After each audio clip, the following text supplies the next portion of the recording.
Hey guys, welcome to my channel. আমি ত্রিপর্ণা, তোমরা দেখছো Triparna's window. For the first time আমি আমার চ্যানেলে লং ভিডিও আপলোড করছি, পুরোটা দেখো, জানিও কেমন হয়েছে। আশা করছি থাম্বনেল দেখে বুঝেই গেছো কি টপিকে ভিডিওটা। তাও একটু ছোট করে টপিকটা বলে দিই। তো রিসেন্টলি আমাদের শ্মশানকালী পুজো ছিল, আর সেটা নিয়ে ছোটবেলা থেকে অনেক গল্প শুনেছি, নিজেকে নিয়েও শুনেছি। তো ভাবলাম যখন সোশ্যাল মিডিয়াতে আমি অ্যাক্টিভ আছি, তো কেননা সেই গল্পগুলো আমার মাধ্যমে আমি তোমাদের সাথে শেয়ার করি। সম্পূর্ণ ভিডিওটা দেখার রিকোয়েস্ট রইলো, পুরো ভিডিওটা দেখো এন্ড জানিও কেমন হয়েছে। চলো প্রথমেই দেখে নিই জল যাত্রীদের। এত যে আজ জলযাত্রী দেখছো, আজ থেকে ৮-৯ বছর আগেও কিন্তু এত জলযাত্রী হতো না।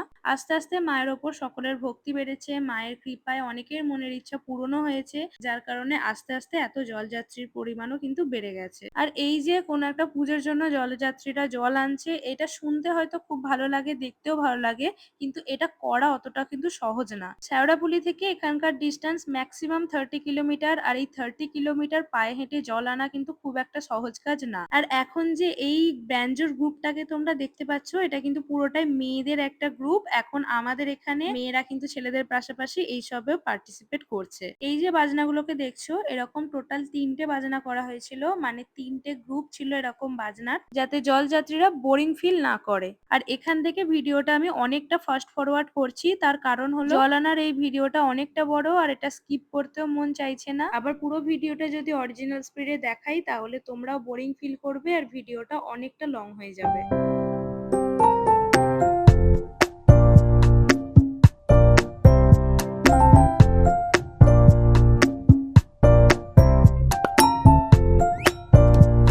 এই ছিল সকালে জলযাত্রীরা। এরপর দেখাবো সন্ধ্যাবেলা মায়ের মন্দির আর মায়ের বিগ্রহ।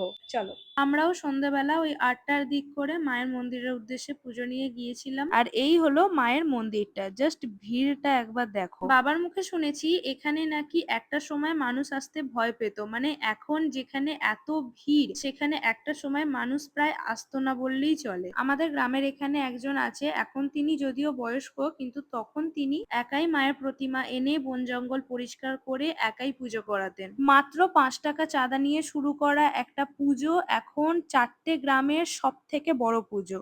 আর এই যে মায়ের মূর্তি, এখানেই আছে একটা টুইস্ট। এই পুরো পুজোটা এমনকি জলযাত্রীদের দায়িত্ব, সবকিছু কমিটির পক্ষ থেকে চাঁদা তুলে করা হয় ঠিকই, কিন্তু মায়ের এই মূর্তিটা আসে কারোর না কারোর বাড়ি থেকে। আমার ঘটনাটাই বলি, তাহলে তোমরা বেশি ভালো করে বুঝতে পারবে। আমার অনেক বড় এক সমস্যা দেখা দেয় এবং আমাকে বাঁচানোটা অনেকটা মুশকিল হয়ে পড়ে। তখন আমার বাড়ি থেকে মায়ের কাছে মানত করা হয় এবং আমি ম্যাজিক্যালি সুস্থ হয়ে যাই। আর এরপরই 5 বছর আগে আমাদের বাড়ি থেকে মায়ের মূর্তি দান করা হয় পুজোতে। আর এরকমই প্রত্যেকটি বছর কেউ না কেউ মায়ের মূর্তি দিয়ে থাকে তাদের মনের ইচ্ছা পূরণ হওয়ার জন্য। মন্দিরের পিছনেই আছে একটা মাঠ, আর সেই মাঠেই একটা ছোট করে মেলাও বসে। এখানে আমরা একটু ঘুরে নিলাম। এই পুজো সারা রাতের, তাই যত রাত বাড়বে এখানে কিন্তু ভিড়ও বাড়তে থাকবে।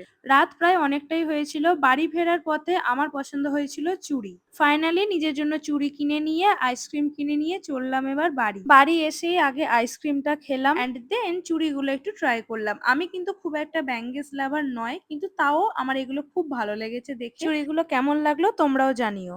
এই ছিল পুরো ভিডিওটা, যতটা পেরেছি তোমাদের সাথে শেয়ার করার চেষ্টা করেছি। জানিও কেমন লাগলো। আর ভয়েস ওভার দিতে একটু লেট হলো, কারণ সেদিনকে আমি কোনো ভয়েস ওভার দিতে পারিনি। এতটাই মাইক বাজছিল, এতটাই সাউন্ড ছিল যে আমি যদি সেদিনকে কোনো ভয়েস ওভার দিতামও, তোমরা কিচ্ছু শুনতে পেতে না। আশা করছি পুরো ভিডিওটা দেখেছো। পুরো ভিডিওটা যদি ভালো লেগে থাকে, প্লিজ জানিও যে কেমন লাগলো ভিডিওতে। আর কোনো জায়গাতে যদি ভুল ত্রুটি হয়ে থাকে সেটাও জানিও, যাতে নেক্সট ভিডিওতে আমি ভালো করতে পারি। দেখা হচ্ছে অন্য কোনো ভিডিওতে। টাটা।